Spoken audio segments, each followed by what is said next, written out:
Dear students, तो UV spectroscopy हम ख़त्म कर चुके हैं एमएससी के लिए भी और बीएससी फोर्थ सेम के लिए भी। तो बीएससी फोर्थ सेम में क्योंकि मल्टीपल चॉइस क्वेश्चंस आते हैं, तो आज हम वही एमसीक्यूज आपसे डिस्कस करेंगे।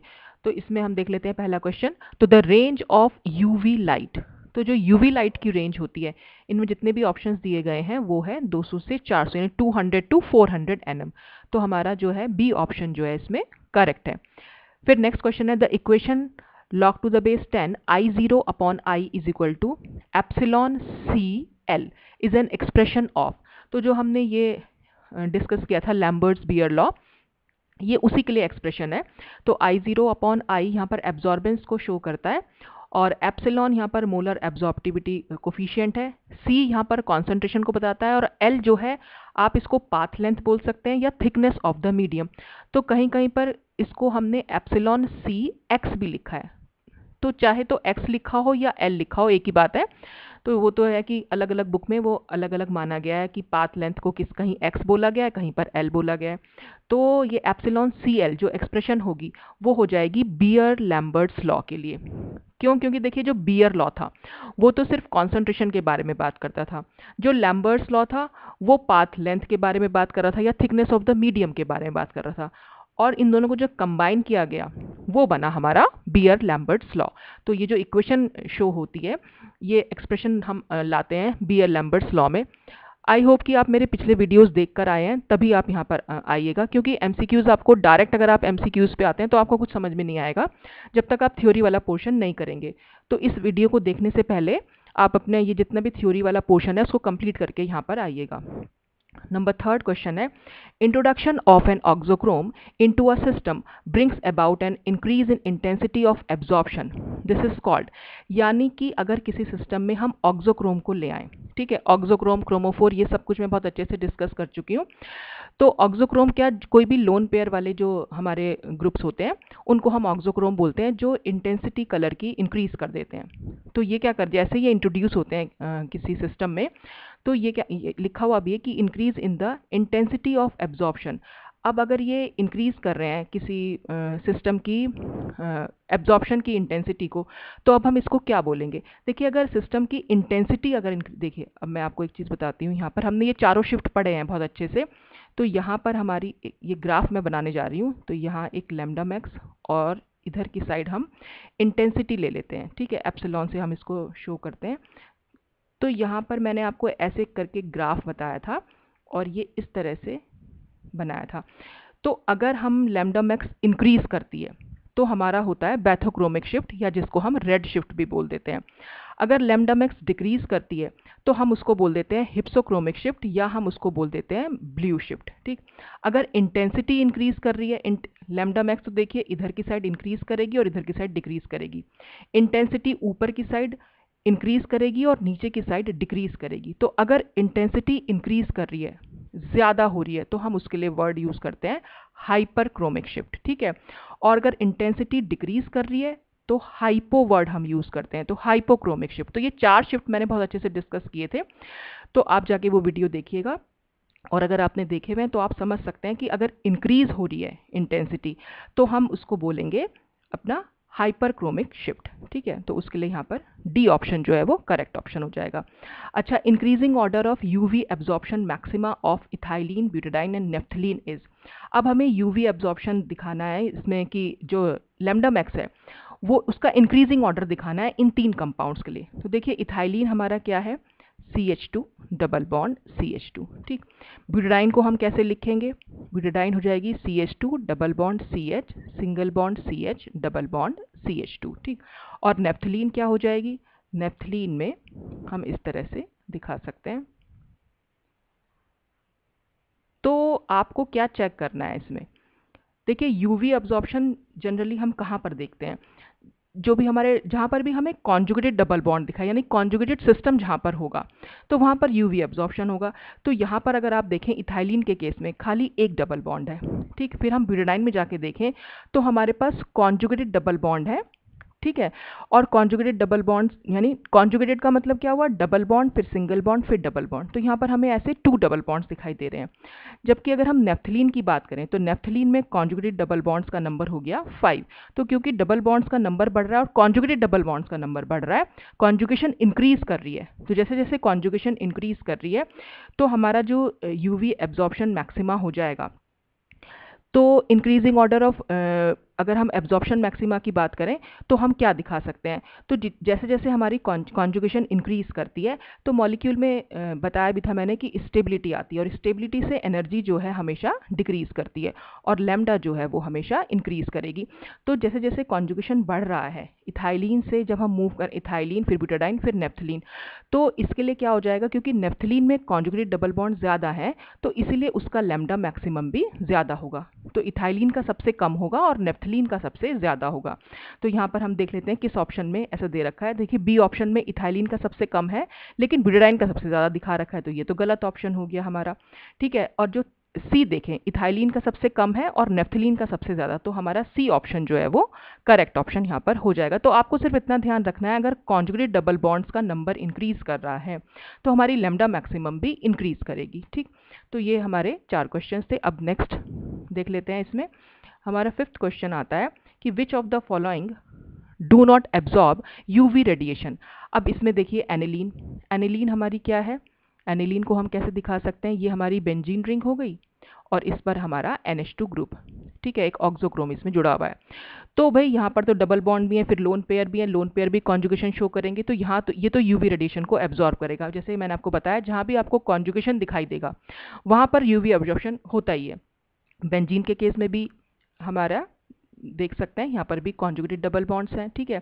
एसीटोन, एसीटोन को हम कैसे लिख सकते हैं, C डबल बॉन्ड O और CH3, और यहाँ पर भी ये लोन पेयर है, ठीक है, लोन पेयर, और ये डबल बॉन्ड यहाँ पर है। तो एनिलीन, बेंजीन और एसीटोन।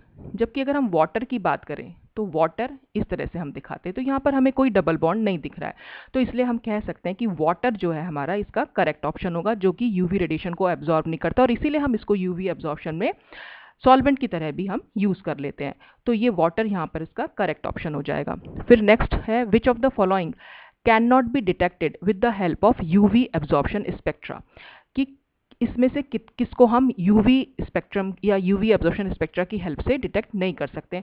तो कॉन्जुगेशन को तो डिटेक्ट कर सकते हैं हम, ठीक है, कॉन्जुगेशन के बेस पर ही यूवी स्पेक्ट्रोस्कोपी आती है, ठीक।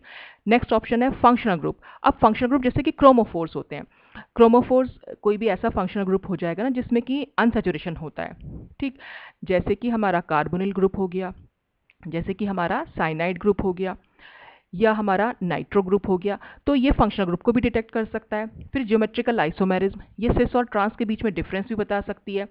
फिर आती है ऑप्टिकल आइसोमेरिज्म, तो ऑप्टिकल आइसोमेरिज्म को हम यूवी स्पेक्ट्रम की हेल्प से नहीं डिटेक्ट कर सकते, तो इसका जो करेक्ट ऑप्शन हो जाएगा वो हो जाएगा डी ऑप्शन, ठीक।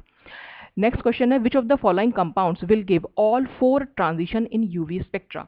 तो हमने कौन से 4 ट्रांजिशन इसमें पढ़े थे, पहले तो वही देख लें कि हमने पढ़ा था सिग्मा टू सिग्मा स्टार, ठीक, फिर दूसरा था N2 सिग्मा स्टार, फिर था पाई टू पाई स्टार, और ये था N2 पाई स्टार, ठीक।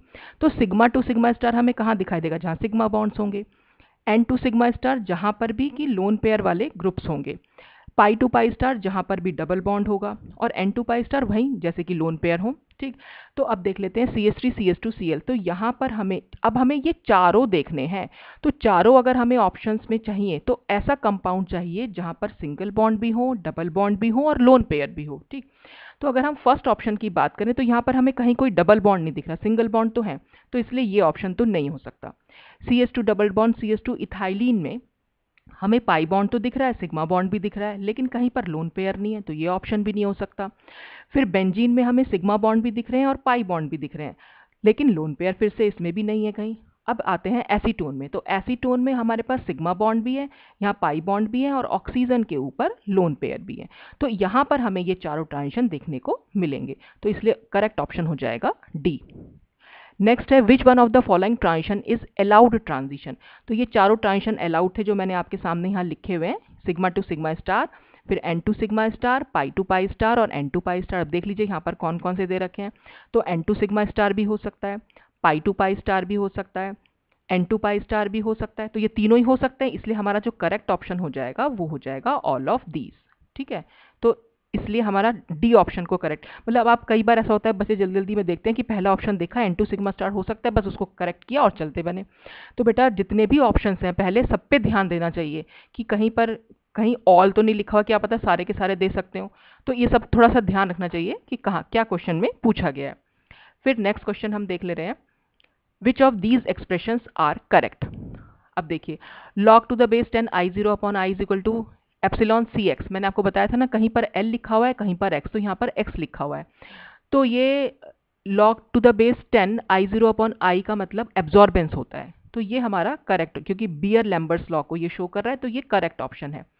फिर इसको हम इस तरह से भी लिख सकते हैं, क्योंकि एप्सिलॉन सी एक्स तो यहाँ पर लिखा हुआ ही है, अब a लिख दिया इसकी जगह, क्योंकि जो ये वाली यूनिट थी log to the base 10 I0 upon I is equal to होता है एब्जॉर्बेंस, तो इसलिए इसको a is equal to epsilon C X भी लिख सकते हैं, तो ये भी हमारा एक करेक्ट ऑप्शन है। ठीक है, उसके बाद फोर्थ नंबर पे अगर हम आ जाएं, पहले देख लेते हैं, देखो इसी वाली इक्वेशन को जो सेकंड नंबर पे ऑप्शन दे रखा है, अगर हमें एप्सिलॉन की वैल्यू निकालनी पड़ेगी तो हम कैसे लिखेंगे, एप्सिलॉन तो रहेगा और सी एक्स जो है वो ए के डिवीजन में चला जाएगा, तो इसलिए जो फोर्थ ऑप्शन है वो भी हम लिख सकते हैं, epsilon is equal to A upon C X, तो ये भी करेक्ट ऑप्शन है। फिर हम आते हैं थर्ड ऑप्शन पे, तो log to the base 10 I upon I0 लिखा हुआ है, देख रहे हैं आप, ऊपर लिखा है I0 अपॉन I, इसमें लिखा है I अपॉन I0, तो बेटा बहुत ध्यान से देखना है, कई बार जल्दीबाजी में थर्ड ऑप्शन को भी करेक्ट ऑप्शन मान लेते हैं, लेकिन थर्ड ऑप्शन हमारा करेक्ट ऑप्शन नहीं है, क्योंकि यहाँ log to the base 10 I upon I0 लिखा हुआ है, तो इस चीज का ध्यान रखना बेटा। तो इसमें से जो करेक्ट आंसर होगा वो क्या होगा, फर्स्ट सेकंड एंड फोर्थ। अब देख लेते हैं किस ऑप्शन में ये लिखा हुआ है, तो फर्स्ट ऑप्शन जो है हमारा उसी में लिखा है फर्स्ट सेकंड एंड फोर्थ, तो फर्स्ट ऑप्शन हमारा करेक्ट ऑप्शन है, बाकी जो ऑप्शंस हैं वो हमारे करेक्ट नहीं है। ठीक है, तो इसलिए ये जो है ए ऑप्शन इसमें करेक्ट हो गया। फिर आते हैं द यूनिट ऑफ एप्सिलॉन, देखिए अब एप्सिलॉन की यूनिट हम कैसे निकाल सकते हैं, इसी वाले फॉर्मूला से जो ऊपर लिखा था, epsilon is equal to A upon C X. ठीक, इसी से हम इसकी यूनिट निकालेंगे, यूनिट निकालना मैंने आपको अच्छे से समझाया है। तो एब्जॉर्बेंस क्या थी, एब्जॉर्बेंस के लिए हम log to the base 10 I0 upon I लिख रहे थे, तो अगर हम I0 अपॉन I लिखेंगे तो ये तो इंटेंसिटी है, तो ये भी इंटेंसिटी है, ये भी इंटेंसिटी है, तो जो भी इनकी यूनिट होगी वो आपस में कैंसिल हो जाएगी, तो यहाँ पर एब्जॉर्बेंस की तो वन, एब्जॉर्बेंस की जगह हम कोई यूनिट ना लिखकर उसकी जगह सिर्फ 1 आ जाएगा। ठीक है, 1 अपॉन सी एक्स लिख सकते हैं अब इसको। अब C क्या है, कॉन्सेंट्रेशन, और कॉन्सेंट्रेशन क्या होती है, कॉन्सेंट्रेशन को हम लिखते हैं मोल पर लीटर, तो मोल पर लीटर लिखेंगे तो मोल पर लीटर को हम मोल लीटर -1 भी तो लिख सकते हैं। देखिए अगर हम मोल पर लीटर लिख रहे हैं तो ये लीटर जब ऊपर जाएगा तो हम क्या करेंगे, नीचे क्या होता है, अगर कोई भी पावर हमने नहीं बना रखी है तो ऊपर जाकर इसकी पावर जो हो जाएगी, यहाँ नीचे तो थी जो भी, वहां ऊपर जाकर वो -1 में, अगर हमने कुछ भी नहीं लिखा हुआ होता बेटा, तो जब भी चीज ऊपर जाती है तो उसको वो माइनस में हो जाती है, तो आप लोगों को पता होगा, बहुत बेसिक सी चीज है। तो कॉन्सेंट्रेशन की हमने, या मैं आपको ऐसे दिखा देती हूँ, देखो 1 अपॉन, हम इसको कैसे लिखेंगे, ये m लिखेंगे, मोल पर लीटर है और मोल पर लीटर को हम ml-1 लिखेंगे। ठीक है, लिख दिया। फिर x क्या है, थिकनेस यानी पाथ लेंथ, लेंथ को हम अगर यहाँ पर जैसे, क्योंकि आप देख रहे हैं सेंटीमीटर में ले रखा है, तो अगर हम सेंटीमीटर में लेंगे तो हम इसको सेंटीमीटर लिख देंगे। ठीक है, ये एप्सिलॉन इज इक्वल टू हो जाएगा। ठीक, अब हमें तो ये 1 अपॉन में आ रही है, तो 1 अपॉन को अगर हमें हटाना है तो जब हम m को ऊपर लेके जाएंगे तो m क्या हो जाएगा, m हो जाएगा -1, और लीटर क्योंकि -1 में है तो जब ये ऊपर जाएगा तो इसकी तो +1 ही हो जाएगी, तो ये हमारा लीटर ml हो जाएगा। और सेंटीमीटर भी जब ऊपर जाएगा तो सेंटीमीटर पर भी कोई पावर नहीं है, लेकिन ऊपर जाकर वो -1 हो जाएगी, तो हमारी ये वाली जो यूनिट है वो निकल के आएगी। तो इस तरह से आप कोई भी यूनिट यहाँ पर निकाल सकते हैं, अगर आपको फॉर्मूला पता होगा तो आप यूनिट अपने आप से निकाल सकते हैं, अगर उन फॉर्मूला में जो भी आपको चीज़ें दी गई हैं उनकी यूनिट अगर आपको पता हो तो इसमें फर्स्ट ऑप्शन जो है यानी कि litre m to the power -1, centimetre -1 यानी सेंटीमीटर इनवर्स और मोल इनवर्स और लीटर। ठीक है, तो ये फर्स्ट ऑप्शन जो है वो करेक्ट ऑप्शन है। फिर बाकी भी आप देख सकते हैं ध्यान से कि बाकी में आपको कहीं ना कहीं कोई गलती दिख जाएगी, तो फर्स्ट ऑप्शन आपका यहाँ पर करेक्ट ऑप्शन हो गया। Which one of the following is correct, अब ये सेंटेंस कुछ दिए हुए हैं, इनको पढ़ लेते हैं। At lambda maximum the value of molar absorptivity, molar absorptivity क्या हो गई, एप्सिलॉन इज मैक्सिमम, तो ये बात तो सही है। लैम्डा मैक्सिमम पर मोलर एब्जॉर्प्टिविटी भी मैक्सिमम होती है। देखिए लैम्डा मैक्सिमम क्या होती है, लैम्डा मैक्सिमम वो वेवलेंथ है जिस पर जो है जो एब्जॉर्प्शन होता है वो मैक्सिमम होता है। और अगर एब्जॉर्प्शन मैक्सिमम होगा तो A is equal to epsilon CX लिखा है, तो अगर A अगर मैक्सिमम होगा तो एप्सिलॉन तो अपने आप ही मैक्सिमम होगा। तो ये जो फर्स्ट ऑप्शन है यही इसमें करेक्ट ऑप्शन माना जाएगा। ठीक है, अरे भैया चल नहीं रहा क्या, हाँ एट लैम्डा मैक्सिमम, तो फर्स्ट ऑप्शन जो है वो करेक्ट है। देखिए सेकंड ऑप्शन में क्या लिखा है, at lambda maximum the value of molar absorptivity is minimum, तो ये तो इनकरेक्ट है। ठीक है, term log to the base 10 I0 upon I is known as molar absorptivity, तो इसको तो मोलर एब्जॉर्प्टिविटी नहीं कहते हैं, हम इसको तो एब्जॉर्बेंस बोल देते हैं। नन ऑफ दीज तो है, इसमें कुछ भी नहीं है, तो फर्स्ट ऑप्शन जो है हमारा करेक्ट ऑप्शन हो गया। नेक्स्ट देख लेते हैं। अब इसमें भी कुछ स्टेटमेंट्स दिए हुए हैं और हमें इसमें करेक्ट स्टेटमेंट ढूंढना है। तो सबसे पहला स्टेटमेंट है the singlet transitions are allowed transition. देखिए मैंने आपको यूवी स्पेक्ट्रोस्कोपी में स्टार्टिंग में सिलेक्शन रूल्स बताए थे, और सिलेक्शन रूल में जो पहला सिलेक्शन रूल था वो क्या था कि delta S is equal to 0, और S क्या था, स्पिन क्वांटम नंबर। तो स्पिन और डेल्टा क्या हो गया, स्पिन क्वांटम नंबर में चेंज, यानी स्पिन क्वांटम नंबर में चेंज 0 होना चाहिए। इसका मतलब spin quantum number during the transition change नहीं होना चाहिए। ठीक, और ये सिंगलेट क्या होता है, ये स्पिन मल्टीप्लिसिटी होती है बेटा। इसको अगर हमें निकालना चाहे तो हमारे पास फॉर्मूला होता है 2s+1, और अगर सिंगलेट है तो 2s+1 1 आता है। ठीक है, 1 अगर आया तो इसका मतलब सिंगलेट स्टेट है, अगर 3 आता है तो इसका मतलब ट्रिपलेट स्टेट है। ठीक है, 2 आया तो डबलेट स्टेट है। तो इस तरह से ये स्टेट निकलती है। तो स्पिन मल्टीप्लिसिटी है ये जो सिंगलेट वर्ड यहाँ पर यूज कर रखा है। तो सिंगलेट ट्रांजिशन यानी कि सिंगलेट से सिंगलेट में ट्रांजिशन हो रहा है, यानी कि स्पिन मल्टीप्लिसिटी में कोई चेंज नहीं हुआ, क्योंकि पहले भी सिंगलेट थी और बाद में भी सिंगलेट रही। और 2s+1 इज इक्वल टू 1 हमारा मैं सिंगलेट बता रही हूँ, और स्पिन क्वांटम नंबर में कोई चेंज नहीं। देखिए यहाँ पर अगर मैं s की वैल्यू को 0 रख दूं तो 2 × 0 + 1 इज इक्वल टू 1 आएगा, यानी कि जब हमारी पहले भी सिंगलेट स्टेट थी तब भी s की वैल्यू 0 थी, और जब बाद में ट्रांजिशन के बाद भी सिंगलेट ही रहा, क्योंकि सिंगलेट लिखा हुआ है, 2 बार सिंगलेट है ना, तो एक बार ग्राउंड स्टेट के लिए, एक बार एक्साइटेड स्टेट के लिए। तो ग्राउंड स्टेट में भी सिंगलेट ही थी स्पिन मल्टीप्लिसिटी, और एक्साइटेड स्टेट में भी, यानी आफ्टर द ट्रांजिशन भी सिंगलेट ही रही। यानी हम कह सकते हैं s की वैल्यू में कोई चेंज नहीं हुआ, क्योंकि अगर s की वैल्यू में चेंज होता तो स्पिन मल्टीप्लिसिटी भी चेंज हो जाती। तो यहाँ पर स्पिन मल्टीप्लिसिटी में कोई चेंज नहीं हुआ, तो इसलिए ये एक अलाउड ट्रांजिशन है। तो ये बात बिल्कुल सही है अपने आप में कि singlet transition are allowed transition. अब नेक्स्ट देख लेते हैं, singlet triplet transition are allowed transition. तो देखिए सिंगलेट थी और यहाँ पर लिख रखा है बाद में ट्रिपलेट हो गई, तो सिंगलेट से ट्रिपलेट में ट्रांजिशन नहीं हो सकता, यानी पहले ग्राउंड स्टेट में सिंगलेट थी और एक्साइटेड स्टेट में भी सिंगलेट ही रहना चाहिए था, जैसा कि ऊपर लिखा था। लेकिन यहाँ लिखा है सिंगलेट ट्रिपलेट का मतलब है 2s+1 इज इक्वल टू 3, और ये कब हो सकता है, जब हम s की वैल्यू को 1 रखेंगे। ठीक है, तभी तो 3 आएगा, यानी s की वैल्यू सिंगलेट स्टेट में तो 0 थी और ट्रिपलेट स्टेट में 1 हो गई, यानी कि s की वैल्यू में चेंज हो गया, और अगर s की वैल्यू चेंज हुई तो ये कोई अलाउड ट्रांजिशन नहीं हो सकता। तो इसलिए जो सेकंड हमारा स्टेटमेंट है वो करेक्ट नहीं है। फिर नेक्स्ट है the triplet transition are forbidden. अब इन्होंने स्पिन मल्टीप्लिसिटी में कोई चेंज नहीं दिखाया, इसका मतलब ये तो एक अलाउड ट्रांजिशन होना चाहिए था, लेकिन यहाँ इसको फॉरबिडन लिखा हुआ है, इसका मतलब ये स्टेटमेंट भी इनकरेक्ट है। फिर लास्ट जो स्टेटमेंट है कि transitions involving orbitals of same symmetry generally do not take place. तो देखिए ये बात भी मैंने कहा कि दूसरा सिलेक्शन रूल हमारा क्या था, दूसरा सिलेक्शन रूल ये बोलता था कि जो हमारे सेम सिमेट्री वाले जो ट्रांजिशन होंगे वो अलाउड ट्रांजिशन नहीं होंगे, और यही बात इसमें लिखी हुई भी है। हम जैसे फॉर एग्जाम्पल मैं आपको बता रही थी कि सिग्मा टू सिग्मा स्टार हमारा ये ट्रांजिशन जो है वो अलाउड ट्रांजिशन है। क्यों? क्योंकि जो सिग्मा की सिमेट्री होती है वो जी होती है, और जो सिग्मा स्टार की सिमेट्री होती है वो यू होती है, और ये सिमेट्री मैं आपको पहले अच्छे से समझा चुकी हूँ। तो जी टू यू या यू टू जी ये सब ट्रांजिशन तो अलाउड ट्रांजिशन है, लेकिन जी टू जी हो या यू टू यू हो, यानी सेम सिमेट्री में जब होगा तब ये ट्रांजिशन अलाउड नहीं होंगे। तो यही बात इसमें लिखी हुई है कि ट्रांजिशन इन्वॉल्विंग ऑर्बिटल्स, वो ऑर्बिटल्स जिनकी की सेम सिमेट्री होगी, अब ऐसे में ट्रांजिशन हो तो वो जनरली नहीं होते हैं। तो ये बात सही है अपने आप में, तो इसलिए फोर्थ स्टेटमेंट भी जो है हमारा वो करेक्ट ऑप्शन हो जाएगा। तो फर्स्ट और फोर्थ इसमें करेक्ट ऑप्शन होंगे। अब देख लेते हैं हमारी चॉइस में क्या दे रखा है, ये फर्स्ट और सेकंड है तो ये तो नहीं हो सकता। फिर सेकंड और थर्ड है बी ऑप्शन, ये भी इनकरेक्ट है। फिर फर्स्ट और थर्ड है तो ये भी इनकरेक्ट है, और जो डी ऑप्शन है उसमें फर्स्ट एंड फोर्थ दे रखा है, तो इसलिए डी ऑप्शन जो है वो आपका करेक्ट ऑप्शन हो गया। फिर नेक्स्ट क्वेश्चन है epsilon maximum of which one of the following compound is maximum. तो एप्सिलॉन मैक्सिमम पूछिए, तो अगर आपको लैम्डा मैक्सिमम पता है किसी की कि वो मैक्सिमम है कि नहीं, तब आप एप्सिलॉन मैक्सिमम भी वही हो जाएगी। ठीक है, तो देख लेते हैं बेंजीन। बेंजीन हमारा इस तरह से बनता है।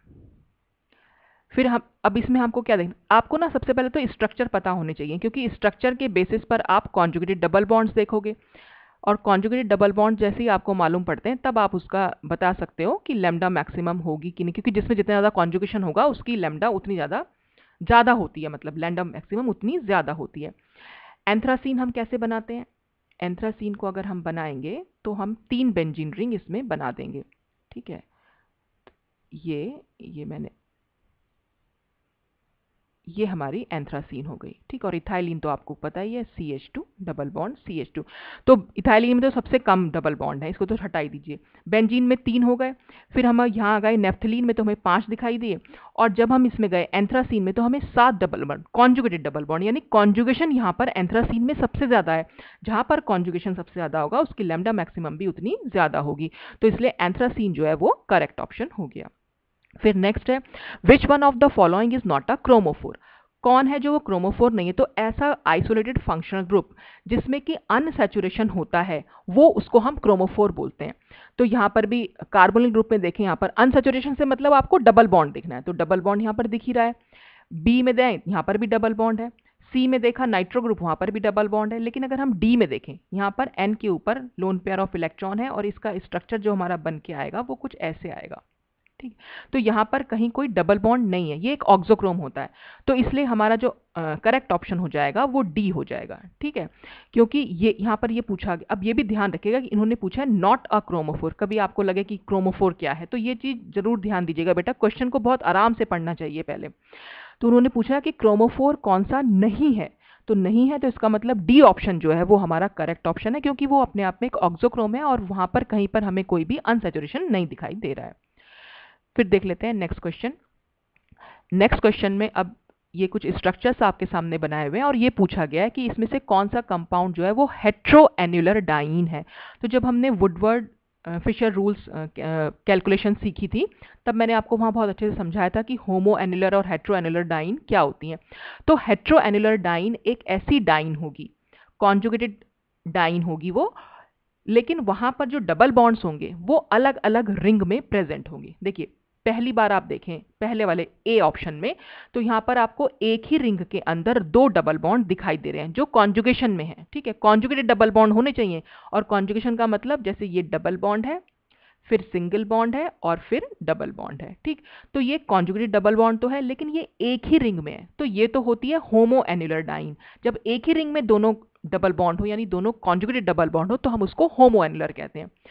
फिर आप देखें सी ऑप्शन, सी ऑप्शन में भी एक ही रिंग में, बिल्कुल ऊपर जैसा ही तो है, बस एक अलग से रिंग बना दी, तो इसमें भी ये भी हमारी होमोएन्युलर डाइन है। तो ए भी करेक्ट इनकरेक्ट है और सी भी इनकरेक्ट है। फिर डी में अगर हम देखें, डी में भी एक ही रिंग में, ये जो दूसरी वाली रिंग है इसी में बना रखे हैं दोनों डबल बॉन्ड, तो ये भी हमारी इनकरेक्ट है। अब बी ऑप्शन में आप देखें, देखिए बी ऑप्शन में 2 अलग अलग रिंग में डबल बॉन्ड है और दोनों डबल बॉन्ड आपस में कॉन्जुगेटेड हैं। कैसे?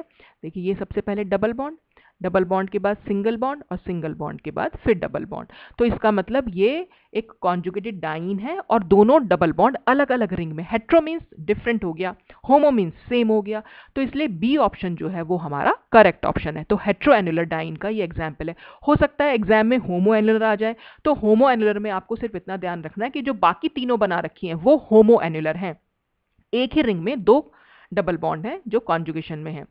नंबर 16 क्वेश्चन है number of exocyclic double bonds in the given compound. अब देखिए, यहां पर हमें एक्सोसाइक्लिक, मैंने आपको बताए थे कि कोई भी रिंग होगी और रिंग से बाहर, यानी ये ऐसे डबल बॉन्ड, तो ये डबल बॉन्ड का एक कार्बन जो होगा वो रिंग का पार्ट होगा, दूसरा कार्बन रिंग से बाहर होगा, तो वो हमारे होते हैं एक्सोसाइक्लिक डबल बॉन्ड। ठीक है, जैसे अगर ऐसे बना रखा हो, रिंग के अंदर ही बना रखा है डबल बॉन्ड, तो क्योंकि यहां पर क्या है, ये दोनों कार्बन ही रिंग का पार्ट है, तो ऐसे डबल बॉन्ड को हम एंडोसाइक्लिक बोल देते हैं। और जो ये पहला वाला बना रखा है इसको हम एक्सोसाइक्लिक बोलते हैं। इसमें एक कार्बन तो रिंग का पार्ट होता है, दूसरा कार्बन रिंग से बाहर होता है। तो आप देखिए, सपोज ये हमारी ए रिंग है, ये हमारी बी रिंग है, और ये हमारी सी रिंग है। वैसे इस तरह का एग्जाम्पल हम पहले भी कर चुके हैं, तो देखिए, जो यहाँ पर ये वाला डबल बॉन्ड है, ये डबल बॉन्ड इस बी रिंग के लिए एक्सोसाइक्लिक है, तो ये हमारा नंबर 1 डबल बॉन्ड हो गया। ठीक, फिर हम आते हैं इस सी रिंग में जो डबल बॉन्ड बना हुआ है। जो सी रिंग में जो डबल बॉन्ड बना हुआ है वो भी बी रिंग के लिए एक एक्सोसाइक्लिक डबल बॉन्ड हुआ, क्योंकि बी रिंग से वो अटैच्ड है, एक कार्बन और एक कार्बन बाहर है, तो ये दूसरा डबल बॉन्ड हो गया। ठीक है, दूसरा एक्सोसाइक्लिक डबल बॉन्ड हो गया। अब आते हैं ये बी, जो बी रिंग में डबल बॉन्ड बना हुआ है। देखिए, जो बी रिंग में डबल बॉन्ड बना हुआ है वो सी रिंग के लिए भी एक्सोसाइक्लिक है और वो ए रिंग के लिए भी एक्सोसाइक्लिक है।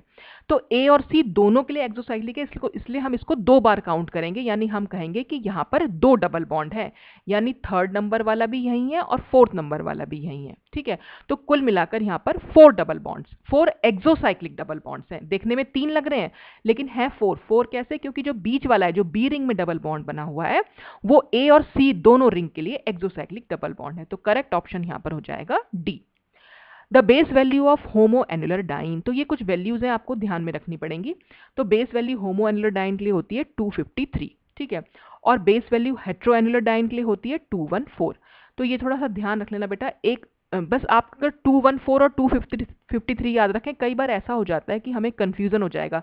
हो सकता है कि होमो एनुलर की 214 थी या 253, तो थोड़ा सा एक तरीका है बस, मतलब आप कह लीजिए, मैंने तो इसको ऐसे याद रखा हुआ है कि देखिए, जब एक ही रिंग में 2 डबल बॉन्ड है, इसको हम होमो एनुलर बोलते हैं, और जब ये दोनों डबल बॉन्ड अलग अलग रिंग में होते हैं तो यानी हम कह सकते हैं कि एक रिंग में एक ही डबल बॉन्ड है। ठीक है, यहां पर एक रिंग में 2 डबल बॉन्ड है, यहां पर एक रिंग में एक ही डबल बॉन्ड है।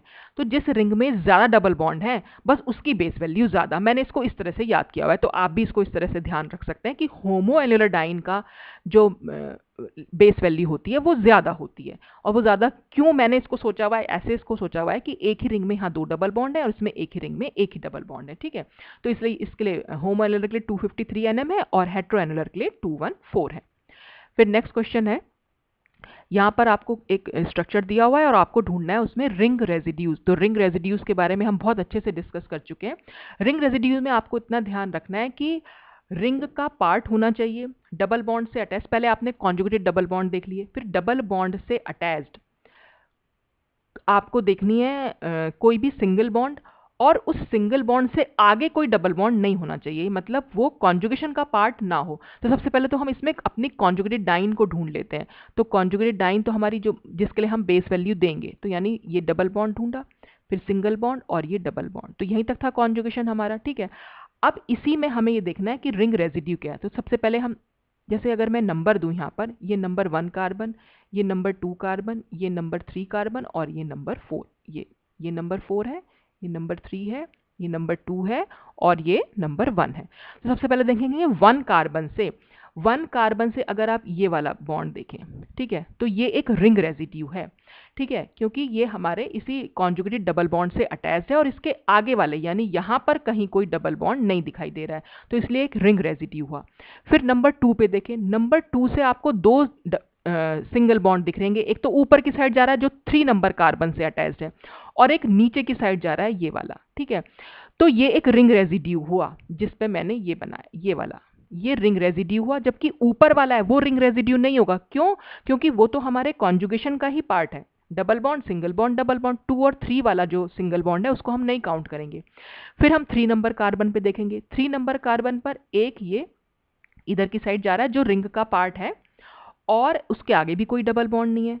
फिर हम जाएंगे 4th नंबर पे। 4th नंबर पे भी हमें एक ये रिंग रेजिड्यू दिख रहा है जो रिंग का पार्ट है, और उसके आगे कोई डबल बॉन्ड नहीं। तो कुल मिलाकर आपने देखे यहाँ पर एक तो ये मिल गया हमें, दूसरा ये मिला, और तीसरा यहाँ मिला, और चौथा यहाँ मिला। तो कुल मिलाकर हमें 4 रिंग रेजिड्यूज यहाँ पर मिल गए हैं। तो ये करेक्ट ऑप्शन इसमें ए ऑप्शन हो जाएगा 4।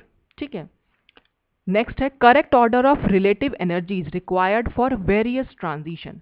तो देखिए, ये ट्रांजिशन के लिए निकालने के लिए सबसे अच्छा आपको वो स्ट्रक्चर याद होना चाहिए, एनर्जी लेवल्स याद होना चाहिए। तो सबसे पहले हमारे सिग्मा होते हैं, उसके ऊपर हमारे पाई होते हैं, फिर हमारे नॉन बॉन्डिंग होते हैं, नॉन बॉन्डिंग से ठीक ऊपर पाई स्टार होते हैं। ठीक है, नॉन बॉन्डिंग से जितनी एनर्जी नीचे कम होती है पाई की, उतनी पाई स्टार की ज़्यादा होती है। नॉन बॉन्डिंग से जितनी एनर्जी कम होती है सिग्मा की, उतनी ही सिग्मा स्टार की ज़्यादा होती है। तो इस तरह से आप इसको ध्यान रख लीजिएगा, सिग्मा स्टार नीचे मत लगाइएगा, पाई स्टार होता है, फिर सिग्मा स्टार होता है। और अब यहाँ से आप देख सकते हैं, देखिए सबसे ज़्यादा आपको किसकी एनर्जी दिखाई दे रही है, सिग्मा टू सिग्मा स्टार। तो सिग्मा टू सिग्मा स्टार सबसे ज़्यादा है और एन टू पाई स्टार सबसे कम है। तो बस इन्हीं दोनों के बेसिस पर आप ढूंढ भी सकते हैं, कई बार इन्हीं दोनों पे से आपको आंसर मिल जाएगा, नहीं तो फिर आगे देख सकते हैं। देखिए हमने क्या देखा, सबसे पहले सबसे ज़्यादा हमें देखनी है सिग्मा टू सिग्मा स्टार। तो इन चारों ऑप्शन में सिर्फ एक ही ऑप्शन ऐसा है जिसमें सिग्मा टू सिग्मा स्टार की सबसे ज़्यादा बता रखी है, तो बस यही करेक्ट ऑप्शन होगा और कुछ होगा भी नहीं। और देखिए इसमें देख लीजिए आगे एन टू पाई स्टार सबसे कम है, ठीक है। तो फिर कौन कौन से बीच में आए, तो इस सिग्मा टू सिग्मा स्टार के बाद होती है एन टू सिग्मा स्टार और एन टू सिग्मा स्टार के बाद होती है पाई टू पाई स्टार। तो ये इस तरह से क्रम होता है इनका। तो ध्यान रखने के लिए ऐसे ज़रूरी है कि रख सकते हैं आप कि ये स्ट्रक्चर से आप तो देख सकते हैं सिग्मा टू सिग्मा स्टार आपको सबसे ज़्यादा दिखाई दे रही है और एन टू पाई स्टार सबसे कम दिखाई दे रही है। तो वो तो आपने कॉर्नर कॉर्नर में लिख लिया, फर्स्ट स्टार्टिंग में आपने सिग्मा टू सिग्मा स्टार लिखा, लास्ट में आपने एन टू पाई स्टार लिखा।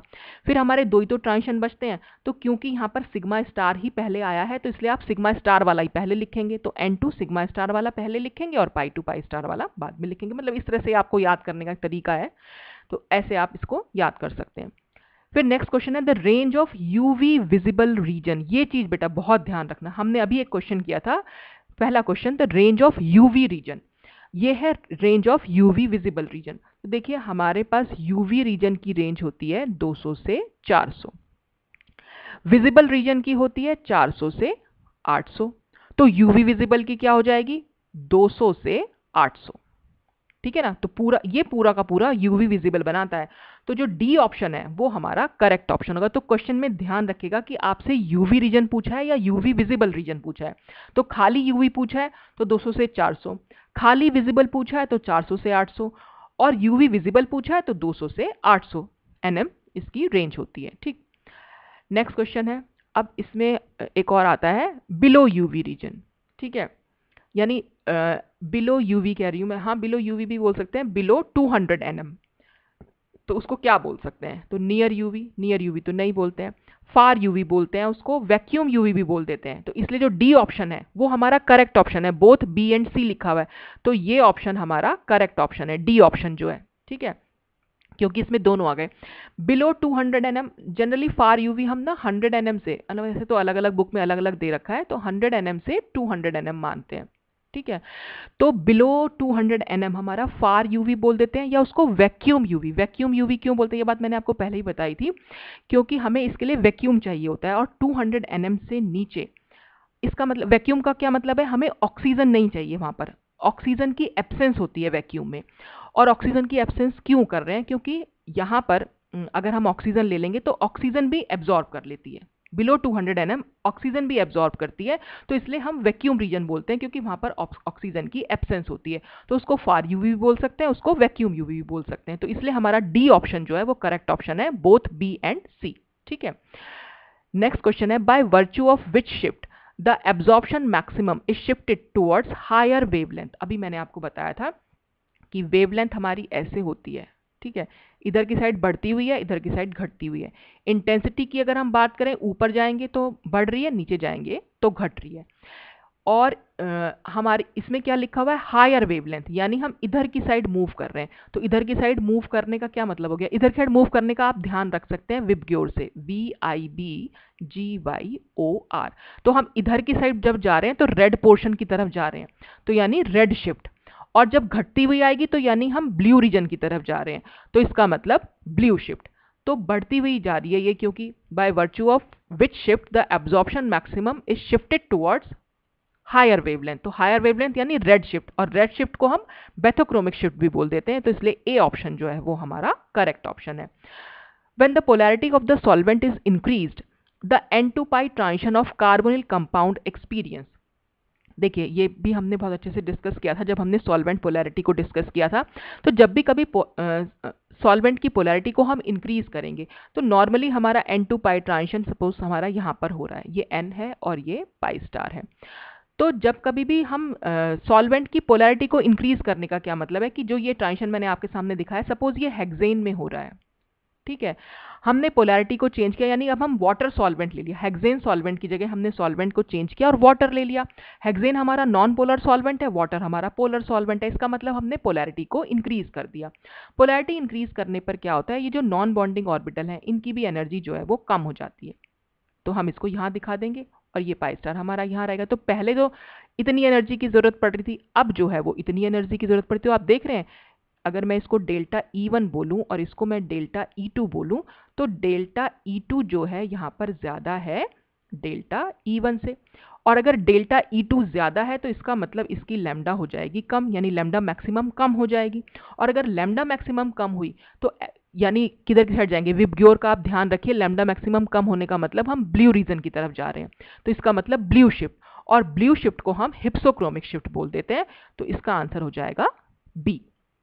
इसको और भी अच्छे से मैंने डिस्कस किया हुआ है, तो आप देख लीजिएगा। तो मैंने बहुत जल्दी जल्दी में आपको समझा दिया कि सॉल्वेंट पोलैरिटी इंक्रीज करेंगे। अच्छा, एक चीज और मैं बता रही हूँ यहाँ पर, आप ध्यान दीजिएगा क्वेश्चन पे कि अगर लिखा है when the polarity of the solvent is increased, तब तो आप लिखेंगे हिप्सोक्रोमिक। लेकिन अगर लिख दिया यहाँ पर डिक्रीज्ड, अगर डिक्रीज्ड लिखा है तो कैसे, डिक्रीज का मतलब हो गया कि पहले वाटर में थी और बाद में हमने हेक्सेन में लिया, तो हेक्सेन में डेल्टा E1 कम है तो इसलिए लैम्डा मैक्सिमम हो जाएगी ज्यादा, तो तब आंसर हमारा बैथोक्रोमिक शिफ्ट होगा। तो इस इंक्रीज और डिक्रीज पर जरूर ध्यान, तो आप एक चीज ध्यान, दोनों चीजें मत ध्यान रखना, इंक्रीज और डिक्रीज, सिर्फ एक चीज ध्यान रखना कि पोलैरिटी ऑफ द सॉल्वेंट अगर इंक्रीज होती है तो हिप्सोक्रोमिक शिफ्ट होता है। बस फिर आपको क्वेश्चन पे ध्यान देना है कि वो इंक्रीज लिखा है या डिक्रीज लिखा है। तो आपने इंक्रीज याद किया हुआ होगा तो डिक्रीज आप उसका ठीक उल्टा करके खुद से लिख देंगे।